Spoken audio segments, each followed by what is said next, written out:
욥기 21장 17절에서 34절까지의 말씀을 살펴보도록 하겠습니다. 욥의 친구들은 악인은 망하고 의인은 번영한다고 주장하였습니다.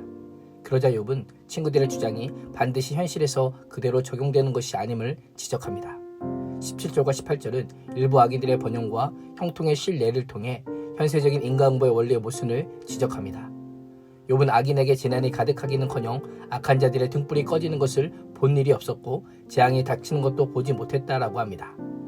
하나님께서 진노하셔서 그들이 고통스러워하는 것도 보지 못했고 악인이 바람에 날리는 건불과 폭풍에 날리는 겨와 같이 된 적도 본 일이 없다고 하며 악인이 현세에서 반드시 멸망당하는 것이 아니라고 지적하고 있습니다. 시편을 보면 악인이 현세에서 멸망당하지 않는 것은 물론 오히려 더 잘되고 득세하는 것을 보게 됩니다. 욥은 악인이 멸망당하는 운명을 현실에서 경험하기 어렵다며 친구들의 주장에 반론을 제기한 것입니다. 친구들은 악인 당사자가 아니더라도 언젠가 그 자손이 보응을 받을 것이며 이를 행하시는 하나님은 정의로우시다라고 주장하였습니다. 그러나 욥은 악인의 후대에 대한 심판은 소용없다고 합니다. 악인이 죽을 때까지 잘 살고 악과는 상관없는 후손이 그 죄에 대한 대가를 치르는 것이 어찌 정의일 수 있는가라고 지적합니다. 악을 저지른 그 사람이 자신의 행위의 결과로 재앙을 당해서 자신의 잘못을 깨닫게 해야 하고 죄인은 스스로 망하는 꼴을 제 눈으로 보아야 하고 전능하신 하나님께서 내리시는 진노의 잔을 직접 받아 마셔야 한다고 주장합니다. 욥과 친구들의 공통점과 차이점이 무엇입니까? 욥은 친구들처럼 악인의 심판에 대해 동의합니다. 그러나 그것이 자신의 문제가 아니라는 것입니다. 욥은 죄 연대 책임론에 대해서는 차이를 보이고 있습니다. 22절에서 욥은 하나님은 높은 곳에 있는 자들까지 심판하시는 분이신데 그에게 사람이 감히 지식을 가르칠 수 있겠느냐라고 하며 절대 주권자이신 하나님을 인간의 생각 안에 가둬둘 수 없다라고 합니다. 우리의 인생을 보십시오. 인생을 어떤 공식과 법칙 안에 모두 담을 수 있습니까? 인생을 주관하시는 하나님을 어떤 이론이나 공식과 법칙 하나로 설명한다는 것은 하나님을 가르치는 오만함이라 할 수 있습니다. 욥은 인간의 지식의 한계성을 강조함과 동시에 온갖 지식을 동원하여 자신을 비난하는 친구들의 지식의 헛됨을 지적하고 있습니다. 23절에서 26절 말씀에서 욥은 의인과 악인의 이분법만으로 현실을 충분히 담아낼 수 없는 불평등하고 불공정한 현실에 대해 말합니다. 욥은 어떤 사람은 죽을 때까지 기력이 정정하고 뼈 안의 골수까지 풍족하여 죽을 때에도 행복하게 평안하게 죽는다고 합니다.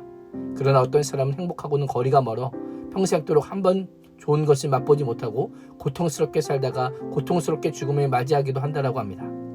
욥은 친구들과는 달리 잘 먹고 잘 사는 사람을 의인이라고 하지 않고 삶에서 고통만 겪은 사람을 악인이라고 하지 않음을 우리는 주목해야 합니다.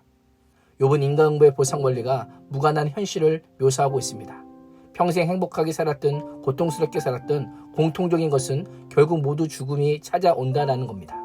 죽음 앞에서 모두 동일하다라고 강조하고 있습니다. 왜 이런 이야기를 할까요? 죽음 앞에서는 모두 동일하다라는 주제가 반성적인 지혜의 중요한 주제이지만 규범적 지혜는 이 사실에 침묵하고 있기 때문입니다. 의인에게는 구원과 생명이 있고 악인에게는 심판과 멸망이라는 이분법과 인간은 모두 죽는다는 사실이 서로 충돌하는 것을 보게 됩니다.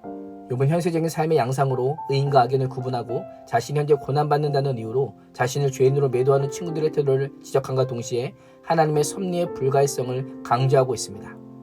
27절과 28절에서는 인과응보의 원리로 자신을 정죄하고 조롱하는 태도가 자신에게는 폭력이라고 밝힙니다. 인과응보의 원리 안에 욥을 가두는 것은 폭력이요 하나님도 이 원리 안에 가두는 것도 하나님에 대한 폭력이라고 비난합니다. 하나님의 징벌을 피한 악인이 있을 수 없다는 친구들의 말에 욥은 길 가는 사람, 자신과는 아무런 이해관계가 없는 일반 사람들 아무나 붙잡고 물어봐라. 그들이 다 알려줄 것이다 라고 말하고 있습니다. 앞선 변론에서 소발은 악인은 화살에 맞아도 쓸개까지 뚫고 들어가 비참하게 죽는다라고 했지만 32절과 33절은 악인은 비참하게 죽기는커녕 무덤으로 메어가는 사람이 그 무덤을 지킬 것이라고 합니다.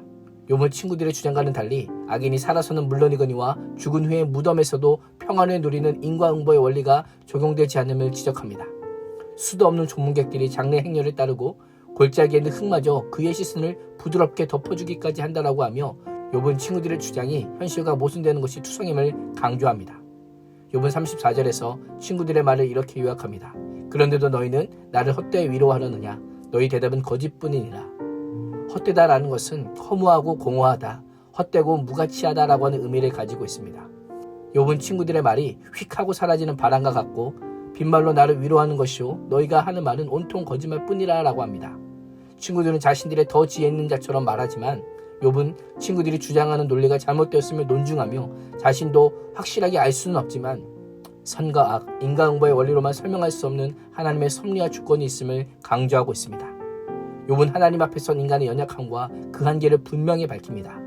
그러나 욥은 연약함과 한계 속에서도 이 모든 문제의 답과 해결이 하나님께만 있음을 깨닫고 하나님의 나의 구속자요, 중재자요, 변호자로 여기며 하나님 앞에 나아가는 모습을 계속하여 보이고 있습니다. 악인이 번성하는 현실로 인해 세상이 불공평하다고 느낄 때 마지막 때 누가 의인인지 악인인지를 심판하시는 하나님의 심판대 앞에 서게 됨을 기억하며 오늘도 믿음의 길을 걸어갈 수 있기를 주님의 이름으로 축복합니다. 기도하겠습니다. 하나님, 악인의 형통함을 보고 세상에 불공평하다고 느낄 때도 있었음을 고백합니다. 말씀을 통해 의인도 악인도 모두 죽음 이후에 하나님 앞에 서게 됨을 기억하며 오늘 하루도 마음과 뜻과 정성을 다하여 하나님을 사랑하며 살게 하여 주옵소서. 예수님의 이름으로 기도합니다. 아멘.